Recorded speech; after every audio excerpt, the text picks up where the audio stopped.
Pahlavi text, translated by E.W. West. Part 2, the Dadistani Dinik and the Epistles of Manastihar, Clarendon, Oxford University Press, 1882, Chapter 50. The 49th question is that you ask thus: if they should sell wine unto foreigners and infidels, what is then the decision about? The reply is this: that there is very vehement danger of grievous sin, and it would be an evil occupation.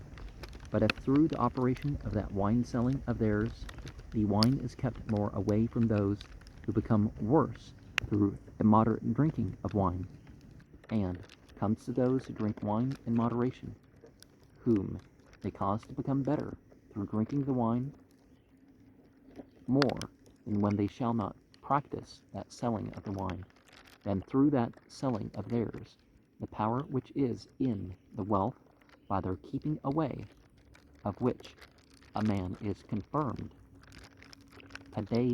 inido in the good religion, and diverted from going into infidelity, the progress of sin is impeded, and good works are promoted, becomes the assistance of the good and protection of the religion, the hindrance of sin and aid of good works, which, when they shall not practice that wine selling, do not arise, and which are more promoted than the various sins that might have arisen from the unlawfully drinking of wine, are otherwise the greater decision, and great are the good works which are assured therein, is thus: they who shall sell wine to foreigners, infidels, and others, from whom unlawful conduct arises through drunkenness, act very sinfully and not authorizedly.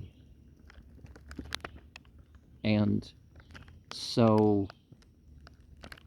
if you know something about somebody, it obviously does become worse, or not as bad.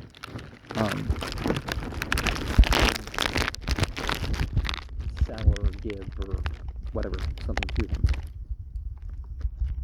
Now, wine in particular would be used for rituals, yet would not be considered lawful in this perspective, and perhaps a greater, more broad spiritual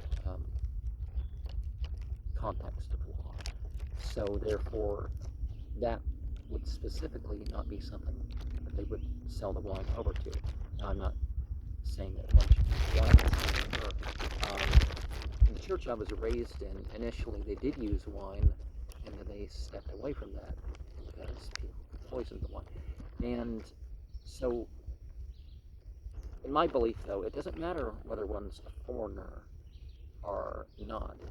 If it's lawful, if it's right for you, if it's right, or if it's not right, that doesn't have anything to do with it. It's what they're actually going to do with it that it seems that's going to be the case. And I wouldn't call somebody an infidel just because they're of a different religion.